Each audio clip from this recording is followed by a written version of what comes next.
Olá, gente, tudo bem? Tá na hora daquele nosso encontro diário com informações e também mudanças no nosso dia a dia provocados aí pela pandemia.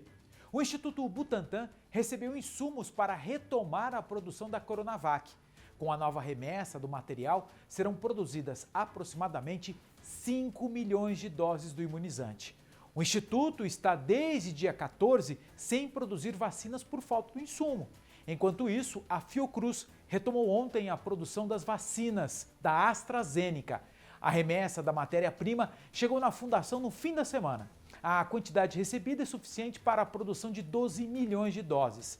A vacina da AstraZeneca e a Coronavac são os únicos imunizantes que fazem parte do Sistema Nacional de Imunização e são produzidos aqui no Brasil. A vacina da Pfizer é importada lá dos Estados Unidos.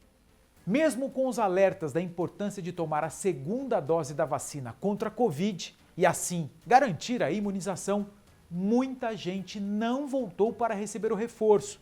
Em Salvador, são 22 mil pessoas que não completaram o ciclo.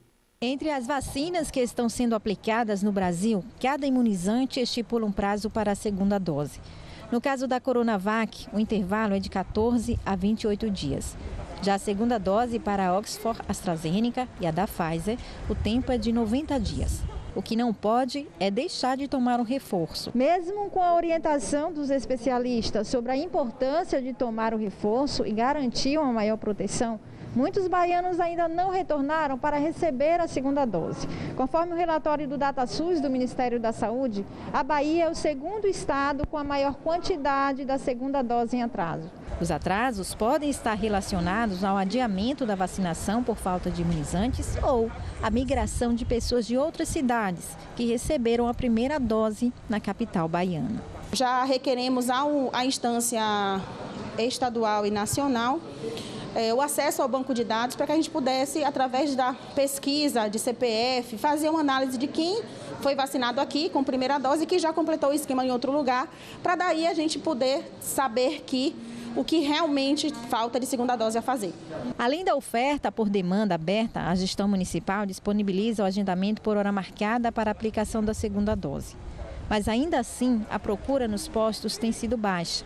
Seu Douglas saiu mais tranquilo com o ciclo vacinal completo. Segunda dose, correu tudo bem, não senti nada. E falando em vacina, o cantor Roberto Carlos, o Rei, recebeu nesta terça-feira a segunda dose da vacina contra a Covid em um posto de vacinação drive-thru lá no estado do Rio de Janeiro. O artista de 79 anos chegou dirigindo seu carrão e gravou o momento da aplicação do imunizante. O artista deixou ainda uma mensagem de apoio à campanha de vacinação em suas redes sociais. Abre aspas, vacina sim, é isso aí, todo mundo tem que se vacinar. Fecha aspas aí, disse o rei Roberto Carlos. São Paulo começa a operar hoje a barreira sanitária para evitar a chegada e a disseminação de novas variantes do coronavírus. Começa hoje a triagem de passageiros vindos do Maranhão, estado onde foi detectada a variante indiana da Covid. A barreira sanitária inclui verificação de temperatura, busca por sintomas, cadastro dos viajantes e monitoramento por até 2 semanas. Aqui na rodoviária do Tietê, o passageiro que apresentar sintomas será encaminhado em ambulância para um pronto atendimento e teste de Covid. A Prefeitura oferece 30 vagas em hotéis próximos ao terminal para isolamento dos casos. Nas rodovias, será feita a triagem de caminhoneiros nos postos de pesagem. E nos aeroportos, a coordenação das ações será definida pela Agência Nacional de Vigilância Sanitária. De acordo com a Prefeitura, até o momento, não há evidências da cepa indiana na capital paulista. No porto da cidade de Santos, a Anvisa vai ampliar os protocolos para a prevenção à variante indiana. O governo federal estendeu a restrição de entrada no país de estrangeiros com origem ou histórico de passagem pelo Reino Unido, Irlanda do Norte, África do Sul e Índia. Esses viajantes deverão permanecer em quarentena por 2 semanas. A Secretaria da Saúde do Maranhão informa que ainda não há confirmação de transmissão local da variante, mas que aguarda o resultado da análise de outras amostras. Pesquisadores da Universidade Estadual Paulista, Unesp, anunciaram a descoberta de uma nova variante do coronavírus em amostras coletadas no município de Porto Ferreira, que fica lá no interior de São Paulo.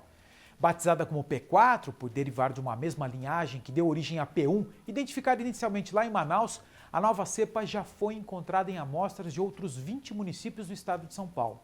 Segundo esses pesquisadores, a nova cepa já está em circulação desde fevereiro e ainda é cedo para afirmar se ela é mais transmissível ou letal que o vírus original. Lembrando, que só nesta semana, 4 estados brasileiros já anunciaram casos suspeitos da variante indiana, que já foi reconhecida como mais perigosa.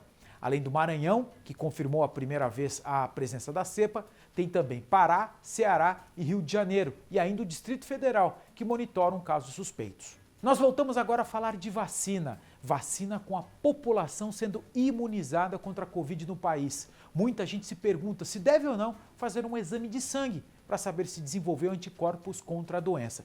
Veja o que diz um especialista em imunização.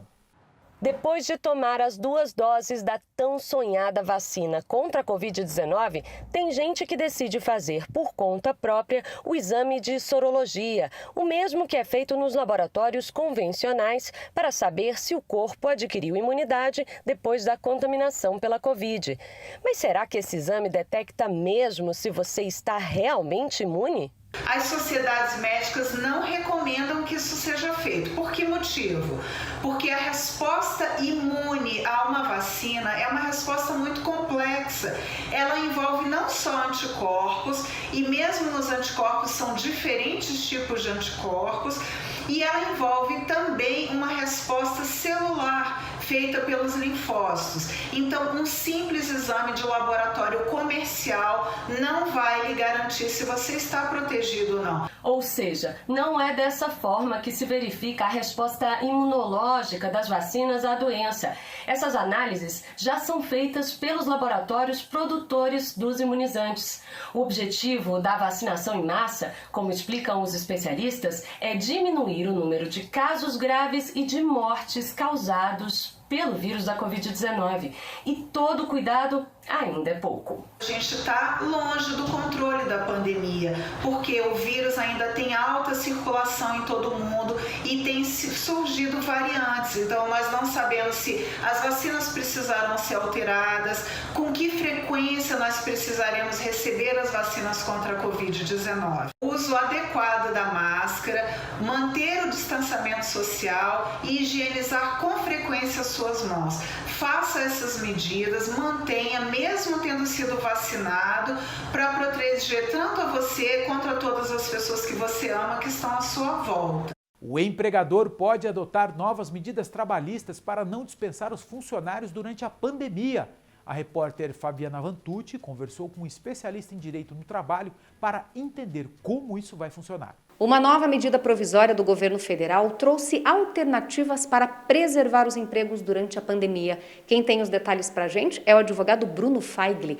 Bruno, quais são as alternativas que essa nova medida trouxe? É uma medida que eu vejo com bons olhos, porque traz alternativas tanto ao empregado quanto ao empregador. Cita para a gente quais são essas alternativas.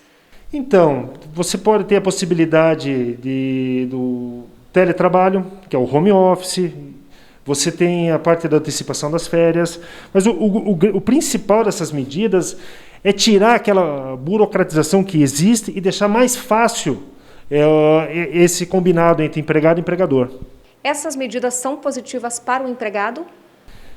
Eu entendo, no primeiro momento, sim, sabendo que toda medida ela tem que ser muito bem observada, né?